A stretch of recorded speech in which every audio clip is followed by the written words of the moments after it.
नमस्ते मेरे प्यारे भाइयों और बहनों, आप सभी का हमारे प्योर सोल मोटिवेशनल चैनल पर स्वागत है। दोस्तों, अगर आप इस कहानी को अंत तक सुनते हैं तो आप अभी से अपना समय बर्बाद करना छोड़ देंगे। कहानी शुरू करने से पहले आप सभी भाइयों से एक निवेदन है कि यह एक ग्रोइंग चैनल है, इसलिए कृपया सब्सक्राइब करके सपोर्ट करें। दोस्तों, यह कहानी प्राचीन काल की है।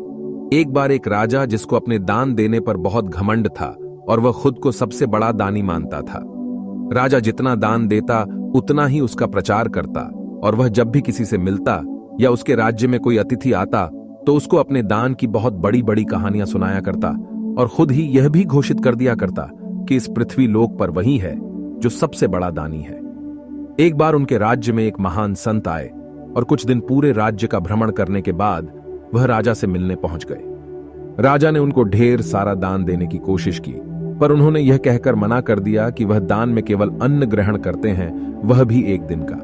राजा को यह बात सुनकर बड़ा आश्चर्य हुआ कि इस संसार में ऐसे भी लोग हैं जिनको मोह माया से किसी प्रकार का लोभ नहीं है और वह केवल अपनी ही धुन में रहा करते हैं। राजा ने उन संत को अपने महल पर भोजन के लिए बुलाया और अपने दान की बातें फिर करने लगा। राजा की बातें सुनकर संत राजा की मनोदशा को अच्छे से भांप गए। भोजन के बाद राजा ने संत से पूछा, क्या आपने कभी मुझसे बड़ा दानी देखा है? संत ने मुस्कुराते हुए कहा, मैंने अनेक ऐसे लोग देखे हैं जो तुमसे बड़े दानी हैं। यह बात सुनकर राजा चौंक गया और संत से बोला, अगर ऐसा है तो चलो मुझे भी दिखाओ। मैं भी अपने से बड़े दानी को देखना चाहता हूं और यह भी देखना चाहता हूं कि उसने दान में क्या क्या दिया। संत राजा को अपने साथ गांव की ओर ले गए। गांव में एक किसान अपनी फसल को खेत से घर ले जा रहा था। संत ने उस किसान से कहा कि मुझे अपने शिष्यों के भोजन के लिए ने आपकी फसल का आधा हिस्सा चाहिए, क्या आप मुझे यह दान में दे सकते हो? किसान ने मुस्कुराते हुए संत से कहा, आप जितना चाहो उतना ले जाइए। राजा ने अकड़ कर कहा, लगता है इस बार फसल बहुत अच्छी हुई है। किसान ने बड़ी विनम्रता से कहा, नहीं, इस बार फसल पहले की तुलना में बहुत कम हुई है और इस फसल में मुश्किल से मेरे परिवार का गुजारा हो पाएगा। राजा फिर गुस्से में बोला, तो फिर तुमने यह फसल दान में देने के लिए हामी क्यों भरी? किसान बोला, इस फसल से मेरे परिवार का गुजारा तो नहीं होने वाला, लेकिन अगर इस फसल से संत के शिष्यों का पालन हो जाए तो इससे अच्छी कोई बात नहीं हो सकती और मेरे परिवार का पालन पोषण करने के लिए ऊपर वाला स्वयं है, वह किसी को भूख नहीं मरने देगा। थोड़ा आगे चलकर संत एक फल बेचने वाले के पास राजा को ले जाते और उसे कहते हैं कि जो भी कमाई आज हुई है, क्या आप मुझे दे सकते हैं?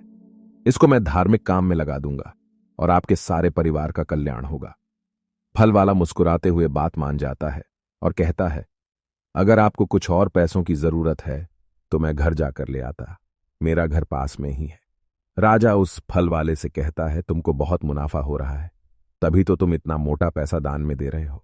वह फल वाला विनम्रता से कहता है, नहीं श्रीमान, ऐसा कुछ भी नहीं है, मैं तो बहुत घाटे में चल रहा हूं, पर मुझे लगा इन संत को पैसों की बहुत आवश्यकता है, इसलिए मैं इनको दान दे रहा हूं। संत राजा को लेकर दूसरे गांव की ओर बढ़ते हैं। तभी उनको रास्ते में एक वृद्ध भिखारी मिलता है जिसके पास खाने के लिए केवल एक रोटी होती है। संत उस भिखारी से कहते हैं कि मुझे भूख लगी है, कुछ खाने को दो।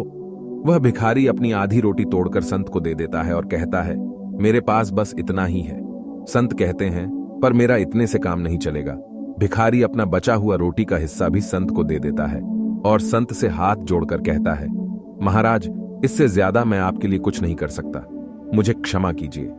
राजा भिखारी से कहता है, लगता है तुमको बहुत भीख मिल रही है, तभी तो तुम अपने हिस्से का खाना दान में दे रहे हो। वह भिखारी राजा से कहता है, मुझे आज 2 दिन में यह रोटी मिली है, मैं 2 दिन से भूखा हूं, पर मुझे लगता है आप लोगों को मुझसे ज्यादा भूख लगी है, इसलिए मैंने आपको अपनी रोटी दे दी।